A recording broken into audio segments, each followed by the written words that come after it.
Hello once again and welcome to Clinic Annex with Dr. Abosede Adigbite. What is the weather like in your area? Very hot, right? Same here. The weather is extremely hot.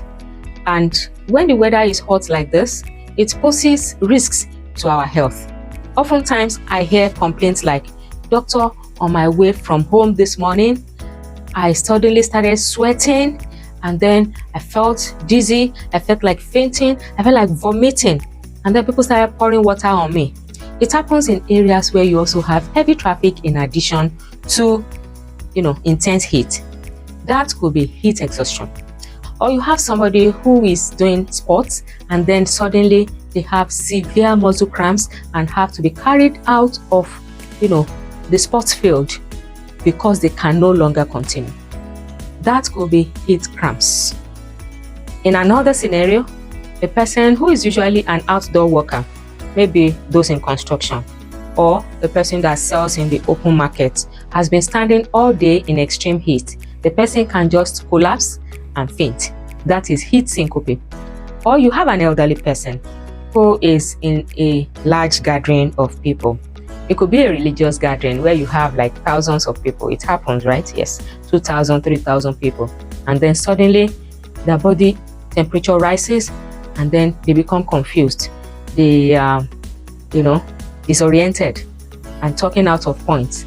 And you are wondering, they were good a while ago. So what happened? Sometimes they can even faint. And sometimes they can go into coma. And it could be fatal if nothing is done quickly. That is the extreme heat emergency called heat stroke. Heat emergencies are serious health risks that can occur during extreme heat conditions. And there are 4 of them. They are heat cramps, heat exhaustion, heat syncope, and heat stroke. Heat stroke is serious and could be fatal. So what's the difference between these 4? The difference is that in the first 3, they are able to sweat and regulate their body temperature. So you can see that sweating is good. But in heat stroke, they are not able to sweat. So heat is locked up in their body. Their temperature is very high, in the range of 40 degrees Celsius or higher, and they can go into coma. They are at risk of organ damage because of severe dehydration and heat. But for the other 3, they are sweating profusely, they may feel dizzy, nauseous, like they want to vomit, they can even vomit, and the pulse in heat exhaustion may be rapid and weak. Then the skin is cool and clammy, it's damp when you feel it, and then they may look pale and they may look dehydrated. They may also feel like fainting, or they may actually faint, as in heat syncope, because in heat syncope the person might have experienced all the other symptoms before they eventually faint. In heat cramps, they have lost not just fluid, but they have also lost salt. Who is at risk? Well, young children, elderly, pregnant women, athletes, those that work outdoors in the open, and those that are disabled, those that have chronic medical conditions. What are the causes? Prolonged exposure to high temperatures. Number 2, intense physical activities in hot weather, like doing sports in the peak of heat. Or dehydration, which can readily occur among some that have chronic medical conditions, like diabetes. Diabetics urinate a lot. So they are urinating and they are also sweating. That makes it easy for them to get dehydrated. Or some medications like diuretics. Diuretics are given to hypertensive patients. If you take diuretics, it is meant to make you urinate. You are urinating, you are sweating. So they can easily get dehydrated. That's why we say those that have chronic medical conditions are susceptible. And those that fail to acclimatize easily. Maybe you are coming from a temperate region. Right now you are experiencing winter and you just suddenly find yourself in a hot country. You may not adjust easily. So those are the causes. So how do we prevent these heat emergencies? We can prevent them first of all by choosing carefully what to wear. In the morning, choose what you are going to wear. Wear something that is light, preferably cotton material, and loose, loosely fitted, not something that is tight. And you may want to choose a short sleeve so that your body is allowed to breathe. That is very key. You know, people think that children are not susceptible to heat, so they wear caps for them, they wear multiple layers of clothing for them, even when the weather is hot. No, children also experience heat, so please carefully choose what they are going to wear and allow their bodies to breathe, just as you would do for yourself. Then drink water and get hydrated regularly. You don't have to be thirsty before you drink water, so just go around with a bottle of water and keep taking sips from time to time. You can also monitor it with your urine color. Your urine color should be pale yellow.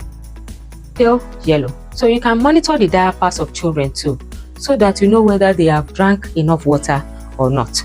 And if you walk outdoors, please arm yourself with umbrellas. Men don't like to go out with umbrellas, so please, they can wear hats and sunglasses. This will help you to shield you away from the intensity of the heat. Also, if you are a construction worker or a traffic manager, please take regular breaks and go under the shade for some fresh air and cool down before you return. At least you would have co-workers, so you can take turns to have a rest, and while some others are working, you are resting under the shade. That will ensure that nobody is exposed for too long a period. It is also good to avoid strenuous activities at peak heat periods. That's between 11 a.m. and 3 p.m. Even farmers don't work at that time. You know, they go in the mornings, they quickly work in the mornings, then they go and rest and come later in the evenings, maybe 5, 6, when the sun has really gone down. So if you want to do exercise, you want to play football, please wait until like 4, 5 p.m. before you do it. And please acclimatize to a very hot environment gradually.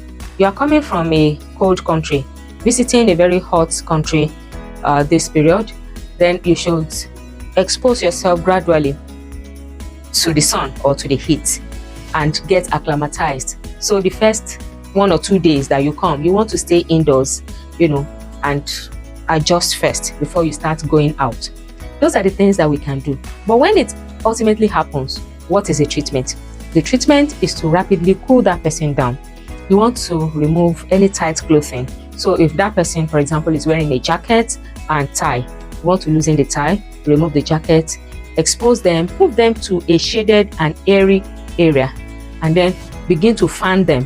While fanning them, you can also give them cold compresses. So you can dip a face towel in water, cool water, and then press their bodies with it. You could also give them cool water to drink if they are conscious. If they have fainted, please do not give them anything to drink, and in time you will see that they will improve. But if it is heat stroke, please seek urgent medical attention in addition to trying to cool their body down. You need to quickly take them to the hospital because more may be needed than what you can do. So this is what we need to do at this very hot period. Please share this with everybody so that all of us, we can be our brother's keeper and we can protect one another. Thanks for watching. Please remember that good health is great wealth. I'll see you in my next video next week, God willing. Until then, please remember to dress lightly and allow your bodies to breathe. Thank you.